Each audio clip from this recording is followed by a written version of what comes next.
আসসালামু আলাইকুম। আশা করছি সকলেই মহান আল্লাহ তাআলার অশেষ রহমতে অনেক অনেক ভালো আছেন এবং সুস্থ আছেন। আলহামদুলিল্লাহ আমিও ভালো আছি। আজকে আমরা নতুন একটি অধ্যায় শুরু করলাম। অধ্যায়টি হচ্ছে গড় নির্ণয়, অ্যাভারেজ। এখান থেকে যে কোনো সরকারি চাকরির পরীক্ষায় প্রশ্ন আসে, মানে এটা আসেই। খুবই ইম্পর্টেন্ট এবং বেসিক একটি চ্যাপ্টার, বেসিক একটি কনসেপ্ট। তো আমার সাথে যারা যুক্ত আছেন একটু জানাবেন কথা লাগাটা ক্লিয়ার কিনা। যারা যুক্ত আছি কথা লাগাটা ক্লিয়ার কিনা।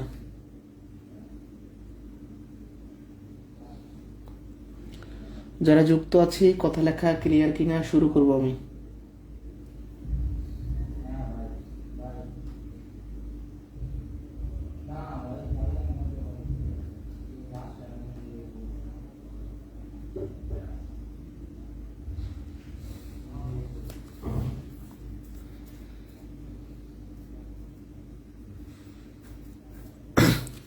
ক্লিয়ার? তাহলে শুরু করে দিলাম, আর অপেক্ষা না করি। প্রথমেই আমরা জেনে নিব যে গড় আসলে কি, মানে গড় জিনিসটা বলতে কি বোঝায়। এক জাতীয় কিছু রাশির যোগফলকে যদি আমরা রাশির সংখ্যা দ্বারা ভাগ করি, মনে করেন 5 জন ব্যক্তির ওজন আছে, তাহলে 5 জন ব্যক্তির ওজন হলো এক জাতীয় রাশি। এখন 5 জন ব্যক্তির ওজন যোগ করে যদি আমরা 5 দ্বারা ভাগ করি, তাহলে প্রত্যেকের গড় ওজন পাবো। তাহলে গড় বের করার সূত্র কি? গড় জিনিসটা হলো এক জাতীয় কিছু রাশিগুলোর সমষ্টিকে, সমষ্টি মানে যোগফল, সমষ্টি ভাগ হচ্ছে রাশিগুলোর সংখ্যা, সংখ্যা। ঠিক আছে?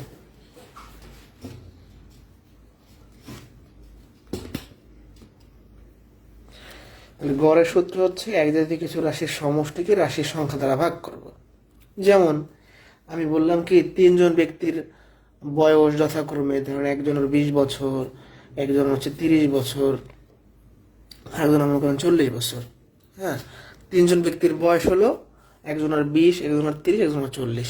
এখন আমি যদি প্রশ্ন করি যে মানে ব্যক্তিদের গড় বয়স কত, গড় বয়স, প্রত্যেকের গড় বয়স কত, তাহলে আমরা কি করব? এগুলি এক জাতীয় রাশি, সবগুলোই বয়স, তাহলে সবগুলো যোগ করব আমরা। এখন কত? 1, 2, 3, 3 দ্বারা ভাগ করব। তাহলে কত হচ্ছে? 90/3, তাহলে 30। তাহলে প্রত্যেকের গড় বয়স 30। খুব সহজ, ছোটবেলায় আমরা প্রাইমারি লেভেলে এটা শিখে আসছি। এই সূত্রটা আমরা কি প্রাইমারি লেভেলে শিখে আসছি। এখন আমরা নেট চলে গেছিল, এখন নেট ঠিক আছে? একটু কমেন্টে জানান তো যে এখন নেট ঠিক আছে কিনা।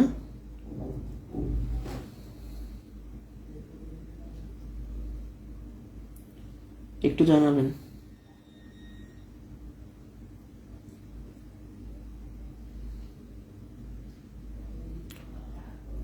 ঠিক আছে, মানে কথা শোনা যাচ্ছে, নেটে দেখা যাচ্ছে এখন?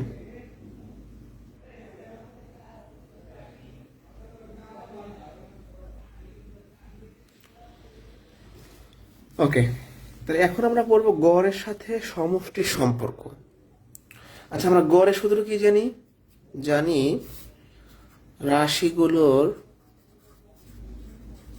সমষ্টি ভাগ রাশিগুলোর সংখ্যা, ভাগ রাশিগুলোর সংখ্যা। এটা আমরা কিন্তু জানি গড়ের সূত্র। এখন আমরা যদি আড়াআড়ি গুণ করি, তাহলে এক পাশে সমষ্টি চলে আসবে, রাশিগুলোর সমষ্টি। তাহলে কি হবে? গড়ের সাথে রাশির সংখ্যা গুণ হবে, গড় গুণন রাশির সংখ্যা। তাহলে এটা আমরা কেন শিখলাম? মানে আমরা আসলে আরেকটা সূত্র বের করতে চাচ্ছি। দেখেন, যে কোনো সমষ্টি যদি আমরা বের করতে চাই, কতগুলো রাশির যদি আমরা সমষ্টি বের করতে চাই, তাহলে গড়কে রাশির সংখ্যা দ্বারা গুণ করতে হবে। এইটা হলো গড়ের সূত্র, আর এটা হলো সমষ্টি বের করার সূত্র, গড়ের সাথে সমষ্টির রিলেশনশিপ। দেখেন, আপনাকে যদি আমি বলি এখানে 3 জন ব্যক্তির বয়স থেকে গড় বের করছি, এখন গড় থেকে আমি মোট বয়স বের করব। তা আমি যদি আপনাকে বলে দিই যে 3 জন ব্যক্তির গড় বয়স 30, তাহলে মোট বয়স কত বা সমষ্টি কত? তাহলে আমরা গড় বসাবো, আর কয়জন ব্যক্তি? 3 জন ব্যক্তি, তাহলে 30, 90। তাহলে দেখেন, আমরা গড় থেকে সমষ্টি বের করলাম। তাহলে গড় থেকে সমষ্টি বের করার জন্য কি লাগে? গড়কে রাশির সংখ্যা দ্বারা গুণ করতে হয়। এটা কিন্তু বড় বড় ম্যাথে সবসময় লাগবে, এটা ভালো করে খেয়াল করবেন। গড়কে রাশির সংখ্যা দ্বারা গুণ করতে হয়। তাহলে দুইটা সূত্র পড়ছি আমরা, গড় বের করার সূত্র আর সমষ্টি বের করার সূত্র। এইটা থেকে একটা সূত্র আমরা বানাইলাম। আমাদের যদি গড় দিয়ে দেয় তাহলে সমষ্টি বের করতে পারি। এইটা বুঝছেন কিনা?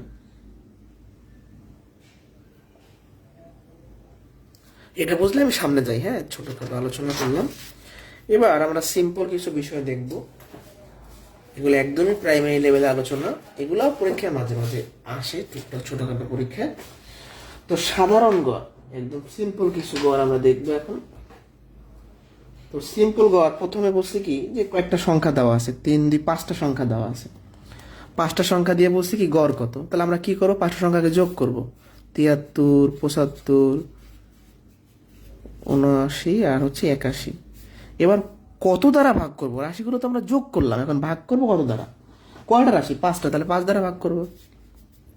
এবার যোগ করলে 10, 17, 22, 25, 5 হচ্ছে 8, তারপর 3, 385 ভাগ 5, তাহলে 5 7 35 থাকে 2, 5 5 25। 5 7 35 থাকে 3, 5 7 35। ভাগটা কেমনে করলাম দেখেন, মুখে মুখে। ভাগটা কিভাবে করলাম? 5 দিয়ে 38কে যায় না, কিন্তু 35কে যায়। 5 7 35, 38-এর জায়গায় 35 হিসাব করছি, মানে হাতে 3 আছে, 3 আর 5 মিলে আবার 35, 35কে আবার 5 দিয়ে ভাগ করলে 7, তাহলে 77 হচ্ছে অ্যান্সার। ওকে, 4 নম্বর প্রশ্নে বলছে কি, এই 3টা সংখ্যার গড় কত? 3টা সংখ্যা যোগ করতে হবে। এখন ভাগ করবো কত দ্বারা? 3 দ্বারা। শূন্য কিন্তু ডিজিট, 3 দ্বারা ভাগ করবো। 4, এটা ভেরি ভেরি ইম্পর্টেন্ট, ছোট হলে ইম্পর্টেন্ট। বলছে কি, এক্স প্লাস ওয়াই সমান যদি জেড হয়, তাহলে এক্স ওয়াই জেড এই 3টার গড় কত? এক্স ওয়াই জেড 3টা সংখ্যা বা রাশির যোগ গড় চাইছে, এটা যোগ করবো আগে আমরা। এই 3টার গড় আছে, 3টা যোগ করলাম। এখন কত দ্বারা ভাগ করবো? 3টা রাশি বা 3টা সংখ্যা 3 দ্বারা ভাগ করবো। এখন দেখেন, এই এক্স প্লাস ওয়াই এর মান কোশ্চেনে দিয়ে দিছে জেড, তো এইটুকুর বদলে জেড বসাইতে পারি। জেড আর জেড যোগ করলে হচ্ছে 2z ভাগ 3, এটা হচ্ছে অ্যান্সার। 3টার গড় আছে, 3টা যোগ করলাম, যোগ করার পরে 3 দ্বারা ভাগ করলাম। এখন এইটুকুর মান কোশ্চেনে দিছে জেড। এটা বুঝছি কিনা? এটা বুঝছে কিনা বলেন?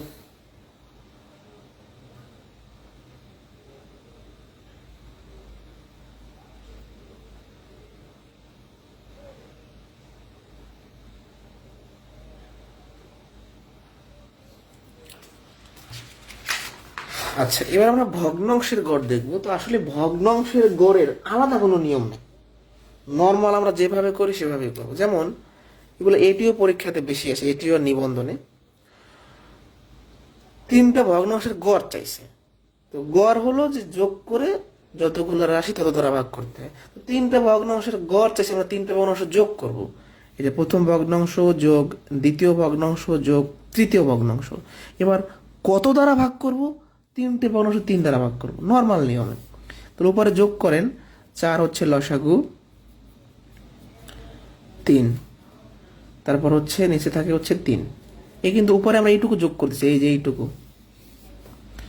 তাহলে উপরে হচ্ছে কত? 3 আর 4 আর 2 হচ্ছে 6, আর নিচে হচ্ছে 3। এবার কি হয়, উপরেটা ঠিক থাকে, 3-এর নিচে কিছু নেই, মানে 1 আছে। উপরের ভগ্নাংশ ঠিক থাকে, আমরা ভাগকে গুণাকার লিখে এটা উল্টায় যায়, মনে আছে? 3 দিয়ে 6কে ভাগ করলে হচ্ছে 2, 2 দিয়ে 4কে ভাগ করলে হচ্ছে 2, তার মানে হাফ। যারা এটা বুঝিনি, এইটুকু যারা বুঝিনি, আর একবার ছোট করে বুঝে আসতেছি, সহজ জিনিস। এই 3টা ভগ্নাংশের গড় চেয়েছে, 3টা ভগ্নাংশ যোগ করলাম। 3টা ভগ্নাংশ যোগ করলে এরকম হয়, উপরে হয় 6, নিচে হয় 4, আর নিচে থাকে 3। এই 3-এর নিচে কিছু নেই, মানে 1 আছে। তাহলে উপরের ভগ্নাংশ ঠিক থাকে, ভাগকে গুণাকার লিখতে হয়, এটা উল্টায় যায়। ভগ্নাংশের ভাগের নিয়ম কি? উপরেরটা ঠিক থাকবে, ভাগকে গুণাকার লিখবে, এটা উল্টাই দিব।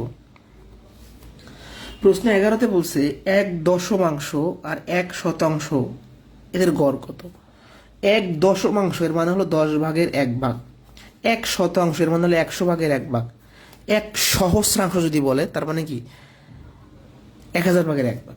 তাহলে এগুলো একটা একটা ভগ্নাংশ। এখন এদের গড় চাইছে, তাহলে আমরা কি করব? এই দুটা ভগ্নাংশ যোগ করব, তারপর কত দ্বারা ভাগ করবো বলেন তো? দুইটা ভগ্নাংশ আমরা 2 দ্বারা ভাগ করব, ঠিক আছে? উপরে যদি যোগ করি 10 আর 100 লসাগু হচ্ছে 100, এখানে হয় 10, এখানে হয় 1, তাহলে উপরে হচ্ছে 11 ভাগ 100 আর নিচে হচ্ছে 2। এবার আমরা ক্যালকুলেশন করলেই হয়, এই যে এরকম 11 ভাগ 100 নিচে হচ্ছে 2। এখন এই 2 এর নিচে কিছু নেই, মানে একটা 1 আছে, তাহলে উপরের ভগ্নাংশ ঠিক থাকবে আর এটা উল্টে যাবে, ঠিক আছে? এবার আমরা যদি ক্যালকুলেশন করি, উপরে 11 নিচে হচ্ছে 200। এখন এই ভাগটা করে ফেললেই আনসার শেষ। ভাগটা আমরা কিভাবে করতে পারি দেখেন, উপরে আমরা একটা যদি 5 গুণ করে দেই, নিচে যদি একটা 5 গুণ করে দেই, তাহলে 5 11 55 আর 5 গুণে 10 হচ্ছে 1000। তাহলে উপরটা ঠিক থাকবে, 1-এর পর 3টা শূন্য, 3 ঘর আগে দশমিক, শেষ। আমার এই লাস্টের লাইন যদি না বোঝেন, আপনি নিজে 11কে 200 দ্বারা ভাগ করেন। আমি যেটা করলাম 5 গুণ করলাম। প্রশ্ন হতে পারে যে কেন 5 করছেন, গুণ করছেন? এটা ওই যে দশমিকের ভাগের ক্ষেত্রে শিখাইছিলাম। আমি দেখতে পাচ্ছি নিচে যদি একটা 5 গুণ করি তখন 1000 হয়ে যাচ্ছে, তখন আমার ভাগটা খুব সহজ হয়ে যাচ্ছে। আমি আরেকবার বুঝাই, এটা খুব সিম্পল একটা ক্যালকুলেশন। উভয়ের ভগ্নাংশ ঠিক থাকবে, এটা উল্টে যাবে। এই পর্যন্ত সবাই বুঝছেন। 5 গুণ করছি ভাগের সুবিধার্থে, এখানে 5 গুণ করলাম, এখানে 5 গুণ করলাম, একই সংখ্যা গুণ করা যায়। 5 11 55, 5 দুগুণে 10, তার মানে 1000।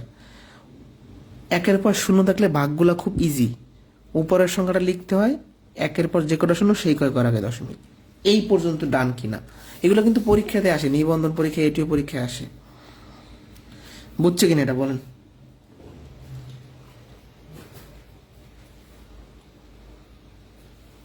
বুঝছি কিনা? 11 আসলে কি বোঝেন নাই? সিম্পল একটা ম্যাথ, মানে এই দুইটা ভগ্নাংশের গড়, এই দুইটা ভগ্নাংশ, এই ভগ্নাংশের যোগ বিয়োগ, এগুলো কি এখনো শেখানো লাগবে আপনাদের? এটা যোগ করলে কি হয়? 11/100 হয়, নিচে থাকে 2। এখন এই যে কথাগুলো বলছি, এইগুলো শিখাই আসছি। শিখানো জন্য যদি এখনই ভুলে যান তাহলে তো হবে না। এগুলো কোশ্চেন করতে পারে যারা নতুন ভর্তি হয়েছে তারা, কিন্তু আপনাদের তো এগুলো শেখানো। যেমন 11কে আপনি 200 দ্বারা ভাগ করতে পারেন না, আপনি নর্মাল ভাগ করেন, কিন্তু আমি টেকনিক্যালি করছি। কি করছি? উপরেটা 5 গুণ করছি, নিচেরটা 5 গুণ করছি। কেন করলাম?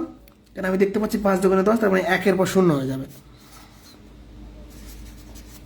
এখন উপরের সংখ্যাটা ঠিক থাকবে, 1-এর পর 3 শূন্য, 3 ঘর আগে দশমিক। এগুলো ভরসা ক্লাসে ভেঙে চলে বোঝাই দিয়েছি।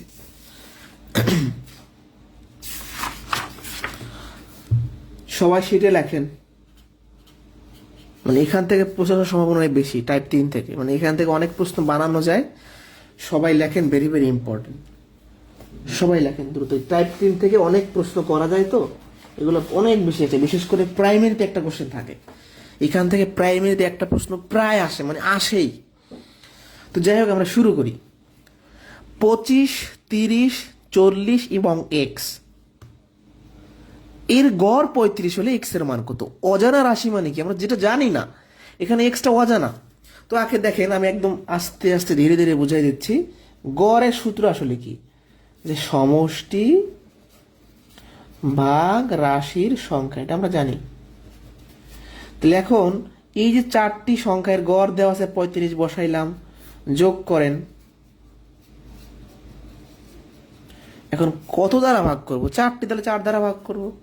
এবার আর গুণ করলে এক পাশে আসবে 25, 30, 40 আর এক্স, আর এক পাশে আসবে কত?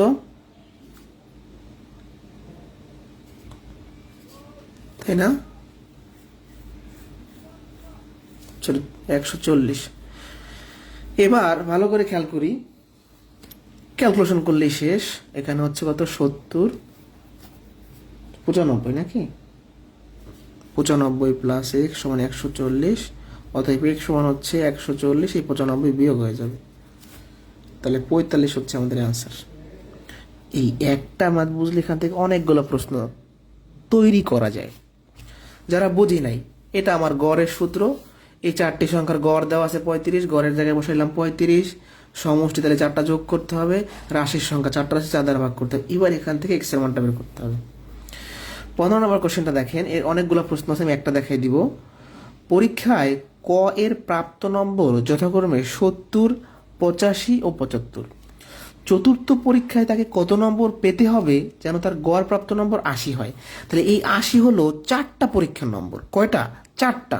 তো 4টা পরীক্ষার মধ্যে 3টা পরীক্ষার নম্বর জানি, 70, 85, 75। 4 নাম্বার পরীক্ষায় কত আমি পাইছি জানি না, তা আমি ধরে নিলাম যে আমি এক্স পাইছি। তো যখনই আমি 4 নাম্বার পরীক্ষার নম্বরটাকে এক্স ধরলাম, তখন আমার এই প্রশ্নটা আগের মতো হয়ে গেল। দেখেন, 4টা পরীক্ষার গড় দেওয়া আছে, 3টা পরীক্ষার নম্বর আমি জানি, 4 নাম্বার পরীক্ষায় আমি ধরলাম এক্স পাইছি। এবার নর্মালি ক্যালকুলেশন করে যাব। গড়ের সূত্র কি, এটা লেখা লাগে না, বাট বোঝানোর সুবিধার্থে লিখে দিচ্ছি। রাশির সংখ্যা, এখন গড় কত? 80, সমষ্টি যোগ করে দেন, 4 দ্বারা ভাগ করেন, এবার আড়াআড়ি গুণ করলেই শেষ।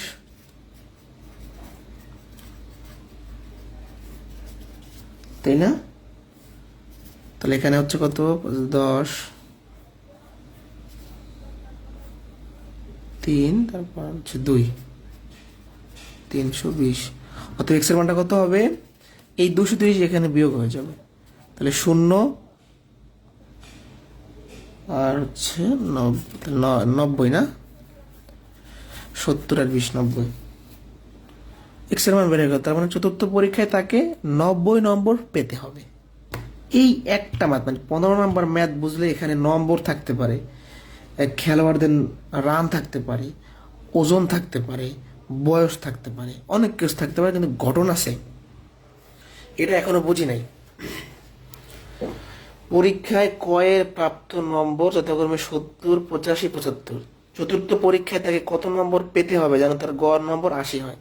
আপনি 4টা পরীক্ষা দিয়েছেন, 4টা পরীক্ষার 3টা নম্বর আপনি জানেন, 4 নাম্বার পরীক্ষায় কত পাইছেন আপনি জানেন না, ধরলেন আপনি এক্স পাইছেন। এখন আপনি গড়ের সূত্রে মানগুলো বসাইবেন। গড়ের সূত্র কি? সমষ্টি বাই সংখ্যা। এই 4টা পরীক্ষার নম্বরে গড় 80 বসাইলাম, 4টা পরীক্ষার নম্বর যোগ করলাম, আর 4 দ্বারা ভাগ করলাম, এবার এক্স এর মান বের করছি। এখন বলেন কি বোঝেন নাই?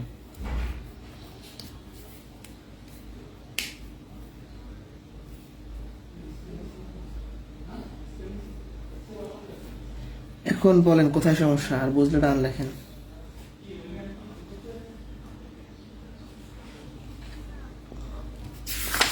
এগুলো কিন্তু প্রচুর পরিমাণে আসে প্রাইমারিতে। যেমন এই যে খেলোয়াড়েরটা দেখেন, একই জিনিস। একজন ব্যাটসম্যান প্রথম 3টি টি20 খেলায় 82, 85 ও 92 রান করেন।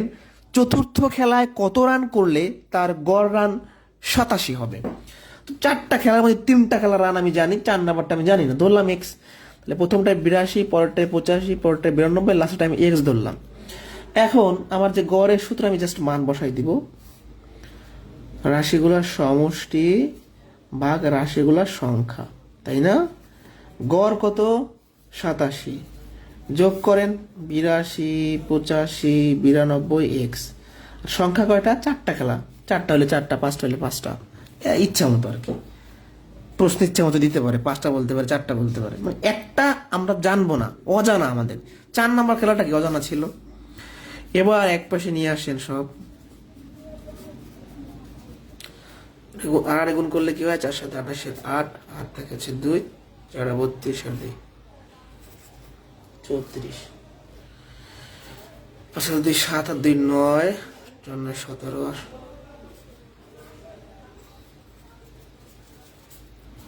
348, এটাই পাশে বিয়োগ হবে। তার মানে 4 নাম্বার খেলায় তাকে এত রান করতে হবে। 20, 21 একই ম্যাথ, আমি 20 নাম্বার বুঝাই দেবো, ভেরি ভেরি ইম্পর্টেন্ট। এই প্রশ্নটা ধরাই যায় না, মানে এই প্রশ্নটা পড়তে গিয়ে একটা ঝামেলায় পড়তে হয়। মানে এই প্রশ্নটায় আসলে গাণিতিক গড়ের পরে এই চিহ্নটা থাকা উচিত। এই প্রশ্নটা কিন্তু ধরাটা টাফ। দেখেন কিভাবে ধরাটা টাফ। 6, 8, 10 গাণিতিক গড়, এই গড় পর্যন্ত স্টপ করতে হবে আপনাকে। এটা একটা প্রশ্ন। 6, 8, 10 গাণিতিক গড় 7, 9 এবং কোন সংখ্যা গাণিতিক গড়ের সমান? ব্যাপারটা হচ্ছে এরকম, এখানে 3টা সংখ্যা আছে, এর যে গড় হবে, এখানে 3টা সংখ্যা আছে, এর যে গড় হবে সমান হবে। বাট এখানে 3টা সংখ্যাই আমি জানি, এখানে 3টার মধ্যে 2টা আমি জানি, 3 নাম্বারটা আমি জানি না। দেখেন, এই 3টার যে গড় হবে 7, 9 এবং অন্য একটা সংখ্যার গড় সমান হবে, তো অন্য সংখ্যাটা আমি এক্স ধরলাম। তো এর আমি গড় বের করব, এই 3টার আমি গড় বের করব। তাহলে 6, 8, 10 যোগ করে 3 দ্বারা ভাগ করলাম, এটা একটা গড়। 7, 9 এক্স এর গড় বের করে 3 দ্বারা ভাগ করলাম, সমষ্টি বের করে 3 দ্বারা ভাগ করলাম। যারা বুঝি নাই, আপনাকে বললাম যে এই 3টা সংখ্যা আবার এই 3টা সংখ্যা এর গড় আর এর গড় এরা সমান হবে, তাহলে এর গড় বের করলে কি হবে? যোগ করে 3 দ্বারা ভাগ। এর গড় বের করলে কি হবে? যোগ করে 3 দ্বারা ভাগ। এবারে 3 3 কেটে দিতে পারেন দুই পাশ থেকে, এখানে কত? 24, 16, তাহলে x সমান কত হবে? এই 16 বিয়োগ হয়ে যাবে, তাই না? এটা খুবই ইম্পর্টেন্ট, মানে 20, 21 অনেক ইম্পর্টেন্ট, দাগায় রাখেন, এটা পরীক্ষা অনেক আসে, বিশেষ আসছিল। এটা যারা বুঝি নাই, এই 3টা সংখ্যার গাণিতিক গড় আর এই 3টা সংখ্যার গাণিতিক গড় সমান হবে। দেখেন পরের ম্যাটটা কোনটা চিহ্ন দেওয়া আছে, এখানে একটা চিহ্ন দিলে এটা বুঝতে সুবিধা হয়তো। অনেকে ভাবে কি এই 3টার গড় 7, এই 3টার গড় জীবনে 7 হবে না, মানে এটা পড়তে ভুল করে, পড়তে ভুল করা যাবে না। 20 নাম্বার না বুঝলে আমি আরেকবার বোঝাচ্ছি। 3টা সংখ্যার গাণিতিক গড় বের করছেন, 7, 9 অন্যটা সংখ্যার গাণিতিক গড় সমান হবে, তো অন্য সংখ্যাটাকে আমি x ধরলাম, তাহলে এই 3টা সংখ্যার গড় বের করলাম, এর গড় সমান হবে, এখান থেকে x এর মানটা বের করলাম। এটা বুঝছি কিনা?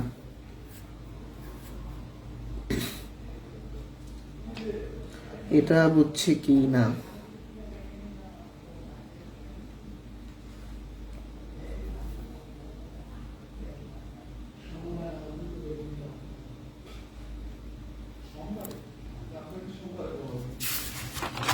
আচ্ছা, এবার টাইপ 4, এখান থেকেও প্রচুর পরিমাণে প্রশ্ন হয় প্রাইমারিতে বা আদার্স পরীক্ষায়, বিসিএসও প্রশ্ন হয়। আসলে এভারেজটা বিসিএসের মেন্টাল এবিলিটি পার্টে আসে। 10টি সংখ্যার যোগফল 462, এদের প্রথম 4টির গড় এত, শেষ 5টির গড় এত, পঞ্চম সংখ্যাটি কত? দেখেন 10টা আর এখানে 4টা 5টা 9টা, তাহলে 10টার যোগফল জানি আমি, এখান থেকে 4টার যোগফল বের করব, এখান থেকে 5টার যোগফল বের করবো, তাহলে 4টা 5টা যোগ করলে 9টা পাবো, 10টা থেকে 9টা বিয়োগ করলে 5 নম্বর সংখ্যাটা পেয়ে যাব। একটু আপনাদের আমি চিত্র সহকারে ব্যাপারটা বোঝাইতে চাচ্ছি, চিত্র দিয়া। 10টা সংখ্যা দিলাম, 1, 2, 3, 4, 5, 6, 7, 8, 9, 10। এই 10টার যোগফল আমি জানি 462। প্রথম 4টির গড় থেকে প্রথম 4টির সমষ্টি পাবো, শেষ 5টির গড় থেকে শেষ 5টির সমষ্টি পাবো। তাহলে এখানে হলো 10টা সংখ্যা আর এখানে 4, 5, 9টা সংখ্যা। 10টা সংখ্যা থেকে 9টা সংখ্যা বিয়োগ করলে এই যে এই সিঙ্গেল সংখ্যাটা বের হবে, এই 5 নম্বর সংখ্যাটা বের হবে। এই ফিগারটা একটু খেয়াল করতে হবে, 10টা থেকে 4 আর 5 9টা বিয়োগ করলে একটা থেকে যাবে। তো আমরা শুরু করি। 10টা সংখ্যার যোগফল দেয়াই আছে, আমরা প্রথম 4টি সংখ্যার সমষ্টি বা যোগফল বের করব। প্রথম 4টি সংখ্যার সমষ্টি, একদম ক্লাসে শুরুতে পড়াইছিলাম না যে সমষ্টি কিভাবে বের করে, মনে আছে কিনা? এই যে দেখেন, সমষ্টি বের করার জন্য গড়কে রাশির সংখ্যা দ্বারা গুণ করতে হয়। গড় হলো 52, রাশি হলো 4টা, 208। ঠিক আছে, এই যে এই সূত্র দিয়ে আমরা করতেছি, এইখান থেকেই আমাদের এই সূত্রের প্রয়োগটা শুরু হয়ে গেল, বোঝা গেল? এরপরে শেষ 5টি সংখ্যার সমষ্টি, শেষ 5টি সংখ্যার সমষ্টি, তাহলে গড় হলো 38, সংখ্যা হলো 5টা, 40, 0 আর থেকে 4, 190। তাহলে 4টা 5টা যোগ করে 9টি সংখ্যার সমষ্টি,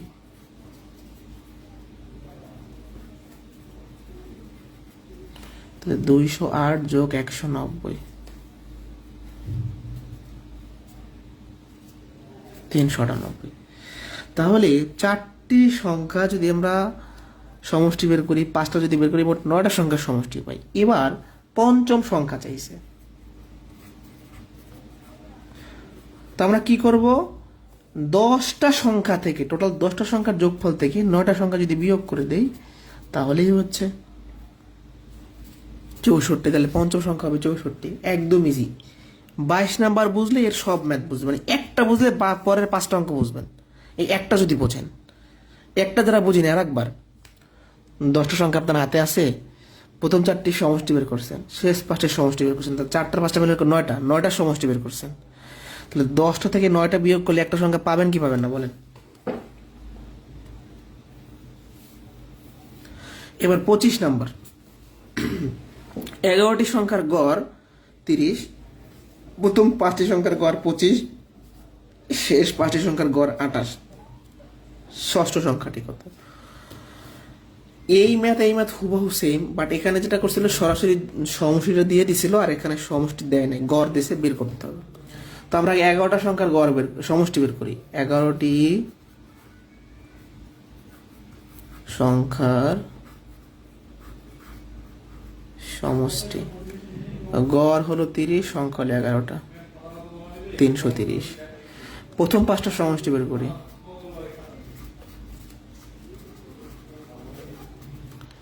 25 গুণন 5, 125।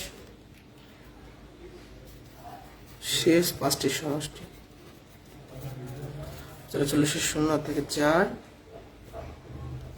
140। প্রথম 5 আর শেষ 5 মিলে কত হয়? 10। 5 আর 5 10, 10টি সংখ্যার সমষ্টি।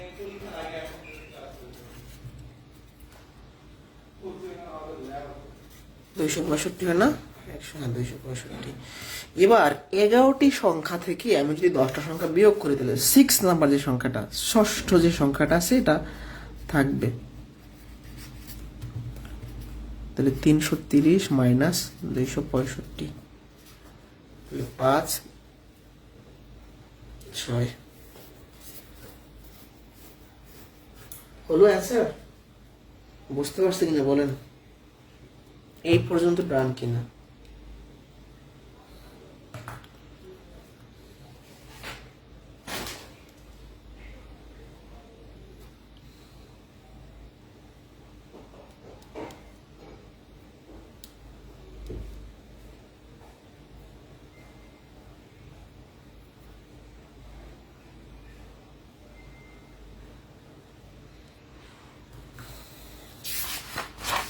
এগুলো সেম জিনিস। দেখেন, কোন স্থানে সপ্তাহের মানে 7 দিনের গড় তাপমাত্রা এত, প্রথম 3 দিনের তাপমাত্রা এত, শেষ 3 দিনের এত। তাহলে 7 দিন থাকলে এখানে, আর প্রথম 3 দিন শেষ 3 দিন, মানে 6 দিন থাকলে এখানে। 7 দিন থেকে 6 দিন বিয়োগ করলে 1 দিন থাকবে। শুরু করি। সপ্তাহের গড় তাপমাত্রা মানে 7 দিন, তাহলে 7 দিনের মোট তাপমাত্রা বা তাপমাত্রার সমষ্টি একই কথা। মোট তাপমাত্রা আর তাপমাত্রার সমষ্টি একই জিনিস। 210 ডিগ্রি। প্রথম 3 দিনের তাপমাত্রা, তাপমাত্রার সমষ্টি, তাহলে 28 ডিগ্রি গুণন 3, 84 ডিগ্রি। শেষ 3 দিনের তাপমাত্রার সমষ্টি 87 না? প্রথম 3 দিনের শেষ 3 দিন মিলে 6 দিন।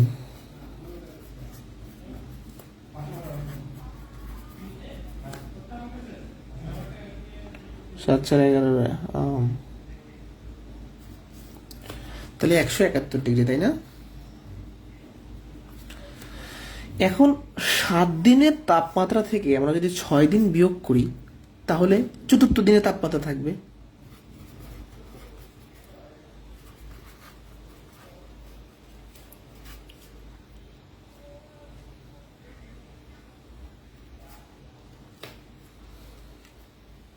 সরি, 39 না? হ্যাঁ ঠিক আছে, 39 ডিগ্রি, 39, হ্যাঁ 39 ডিগ্রি। দেখেন, এটা আগে ছিল সংখ্যার প্রশ্ন, এটা হচ্ছে তাপমাত্রা দিয়ে, বৃষ্টিপাত, তাপমাত্রা, বাট ঘটনা কিন্তু সেম। না বুঝলে বলবেন। 7 দিনের মোট তাপমাত্রা বের করছি, প্রথম 3 দিন আর শেষ 6 দিনের তাপমাত্রা বলছি। 7 দিন থেকে 6 দিন বিয়োগ করলে 1 দিন থাকবে। রবিবার থেকে শনিবার পর্যন্ত কোন স্থানে গড় বৃষ্টিপাত 3 ইঞ্চি, এটা হচ্ছে ইঞ্চি, মানে বৃষ্টিপাত পরিমাপ করা হয়। রবিবার থেকে শুক্রবার পর্যন্ত গড় বৃষ্টিপাত 2 ইঞ্চি, ওই সপ্তাহের শনিবারে বৃষ্টিপাতের পরিমাণ। তো দেখেন, রবিবার থেকে শনিবার মানে কি 7 দিন, আর রবিবার থেকে শুক্রবার মানে কত? 6 দিন। দেখেন, রবিবার থেকে শনিবার মানে কি 7 দিন, আর রবিবার থেকে শুক্রবার মানে 6 দিন। তাহলে 7 দিন থেকে 6 দিন বিয়োগ করলে শনিবারের বৃষ্টিপাত এমনি থেকে যাবে। 7 দিনের মোট বৃষ্টিপাত বা বৃষ্টিপাতের সমষ্টি একই কথা, বৃষ্টিপাত। তাহলে কত হচ্ছে? গড় হলো 3 ইঞ্চি গুণ হলো 7, 21 ইঞ্চি, আর 6 দিন, তাহলে গড় হলো 2 ইঞ্চি, 6 12 ইঞ্চি। এখন 21 ইঞ্চি থেকে মানে 7 দিনের বৃষ্টিপাত থেকে 6 দিন যদি বিয়োগ করি, প্রথম 6 দিন যদি বিয়োগ করি, তাহলে শনিবার থাকবে।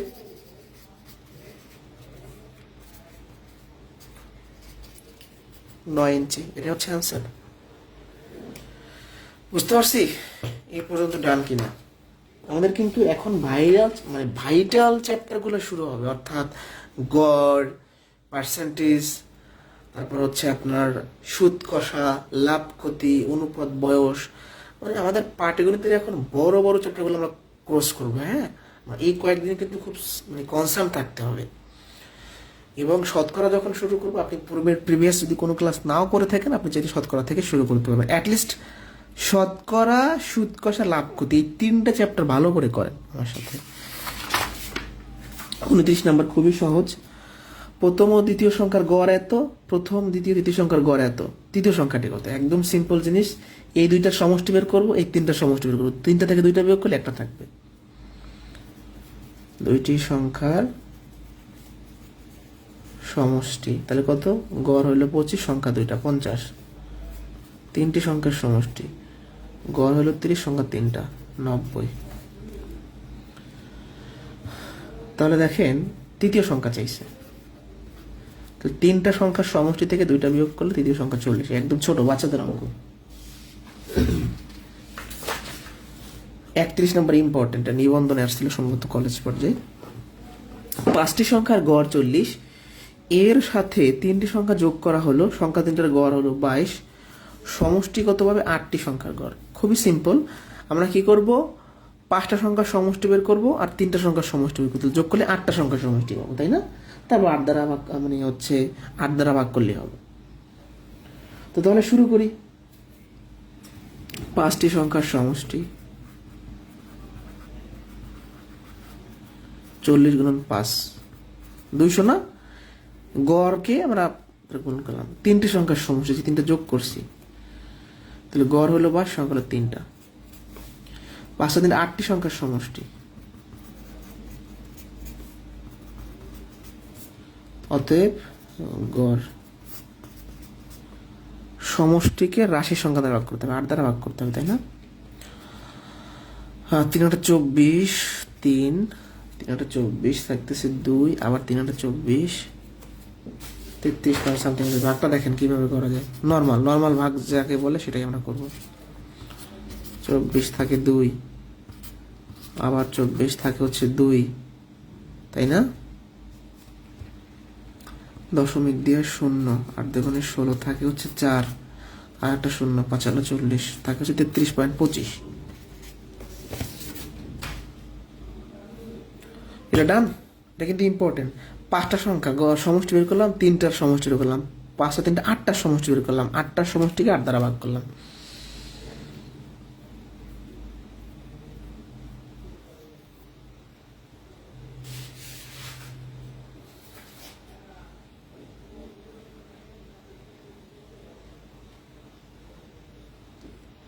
বুঝতে পারছি?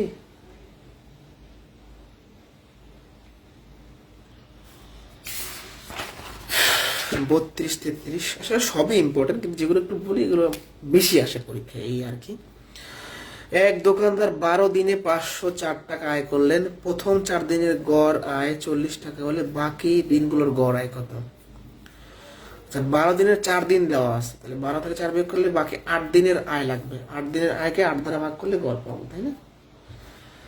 তাহলে 12 দিনের আয় তো আমরা জানি, 4 দিনের আয়টা বের করি। 4 দিনের মোট আয়, তাহলে গড় হলো 40 আর দিন হলো 4, 160 টাকা।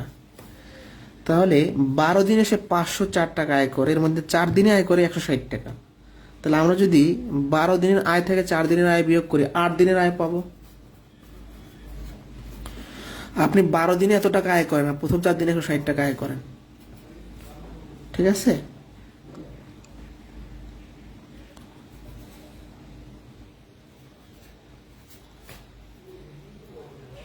$344 টাকা। আপনি 8 দিনে যদি 344 টাকা আয় করেন, বাকি দিন বলতে 8 দিন কি বোঝাচ্ছে? 8 দিনে যদি আপনি 344 টাকা আয় করেন, তাহলে 8 দ্বারা ভাগ করলে গড় পাচ্ছেন যে বাকি 8 দিনে আমি কত টাকা ইনকাম করতেছি। তাহলে 4 × 32 থাকে 2, 3 × 24, 43 টাকা।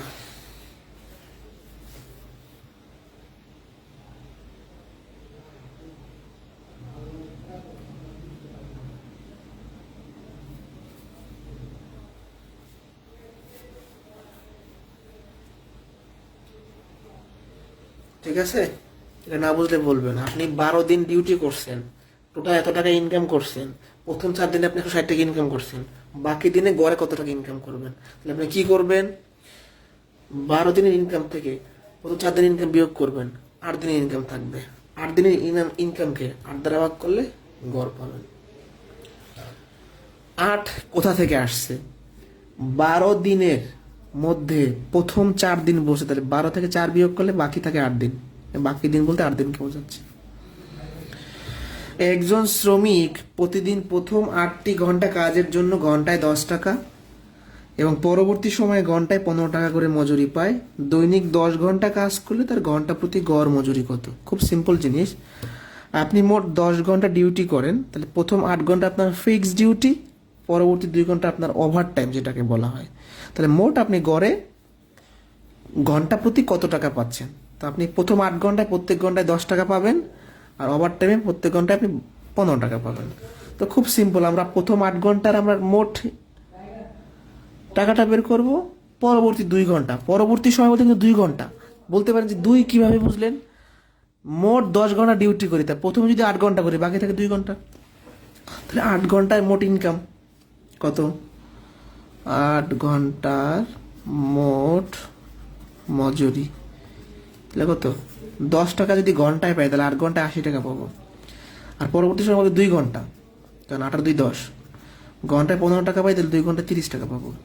8 আর 2 10 ঘন্টায় মোট আমি মজুরি পাই কত? 80 যোগ 30, 110 টাকা। তাহলে মোট আমি 10 ঘন্টায় 110 টাকা ইনকাম করি, 10 দ্বারা ভাগ করলে 11 টাকা আমার ঘন্টায় পাই আমি প্রতি ঘন্টায়। যারা বুঝি নাই যে আমি মোট 10 ঘন্টা ডিউটি করি, প্রথম 8 ঘন্টায় পাই 80 টাকা, পরবর্তী 2 ঘন্টায় পাই 30 টাকা, মোট 10 ঘন্টায় পাই 110 টাকা। 110কে 10 দ্বারা ভাগ করলে 11 টাকা হচ্ছে আছে।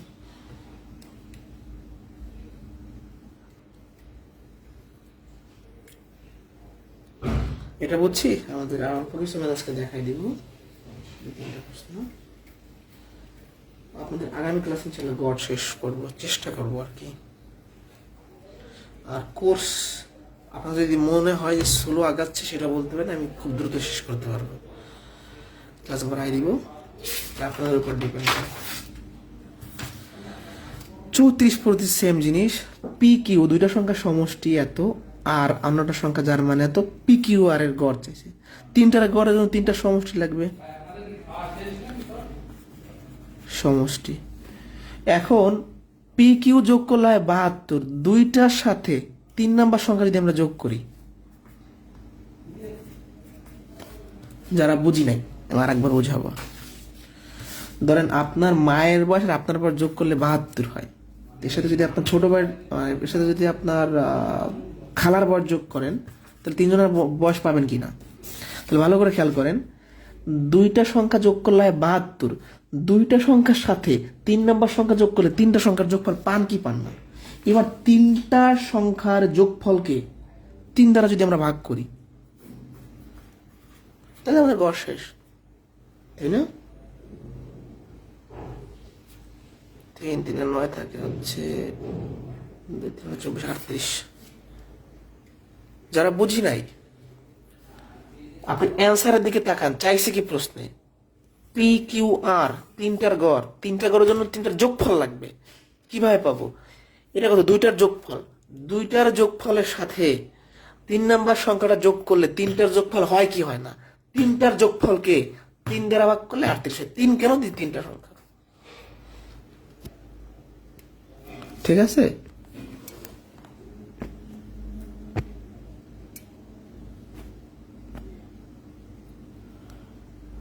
বুঝতে পারছি? 35 নাম্বার, একই জিনিস। এক্স ওয়াই এর মানের গড়, মানে এক্স ওয়াই দুইটা সংখ্যা, এদের মানের গড় করলে হয় 9, যেটা অন্য একটা সংখ্যা, এদের গড় কত? তো এই 3টার গড়ের জন্য 3টা সমষ্টি লাগবে। তো আমাদের এখানে 2টার সমষ্টি দেওয়া ছিল, 2টার গড় দেওয়া আছে, গড় থেকে আমরা সমষ্টি বের করবো। এর মানের সমষ্টি, তাহলে গড় হইল 9, সংখ্যা হলো 2, 18। দুইটা সংখ্যার সমষ্টি হলো 18, দুটো সংখ্যার গড় যদি 9 হয়, সমষ্টি কত? 18 না? তাহলে 3টা সংখ্যার সমষ্টি। দুইটা সংখ্যার সাথে 3 নম্বর সংখ্যা যোগ করলে, মানে এই লাইনটা করার পর এই ম্যাথটা সম্পূর্ণ এর মতোই। তিনটা সংখ্যার সমষ্টি হলো 30। গড় কত হবে? 30কে 3 দ্বারা ভাগ করবো। যারা বুঝি নাই, এই দুটো সংখ্যার গড় ছিল, সমষ্টি বের করছি। দুইটা সংখ্যার সাথে 3 নম্বর সংখ্যাটা সরাসরি যোগ করছি, তিনটা সংখ্যার সমষ্টি পেয়েছি। তিনটা সংখ্যার সমষ্টিকে 3 দ্বারা ভাগ করলে গড় পাইছি। এটা সেম ম্যাথ। এখানে সরাসরি সমষ্টি দেওয়া ছিল, এখানে গড় দেওয়া আছে, এক লাইন বেশি করতে হবে। 36 নম্বর আগের মতোই ম্যাথ। তিনটা সংখ্যার গড় এত, প্রথম দুইটার গড় এত, শেষ দুইটার গড় এত। দ্বিতীয় সংখ্যাটি কত? তিনটা সংখ্যার গড় থেকে সমষ্টি, সমষ্টি এক্স গড় সংখ্যা 3x। প্রথম দুইটি সংখ্যার সমষ্টি, গড় হইল y, সংখ্যা দুইটা 2y। শেষ দুইটি সংখ্যার সমষ্টি z গুণন 2z। তো প্রথম দুইটা শেষ দুইটা মিলে কত হয়? 4টা সংখ্যার সমষ্টি, সরি 2z। 4টা সংখ্যা কিভাবে বুঝলাম? 2 হাতে 4টা। এখন দ্বিতীয় সংখ্যাটা চাইছে, অতএব দ্বিতীয় সংখ্যা। দেখেন 4টা সংখ্যা থেকে আমরা যদি 3টা সংখ্যা বিয়োগ করে দিই, তাহলে 2 নম্বর সংখ্যা থাকবে।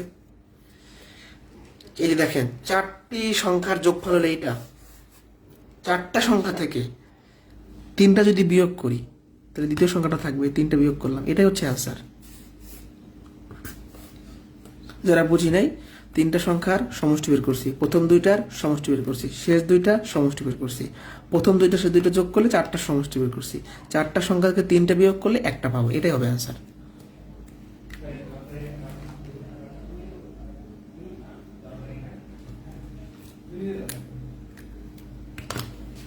বুঝতে পারছি? এটাই শেষ, আজকে আর করাবো না, পরবর্তী ক্লাসে বাকিটা করাই দেবো।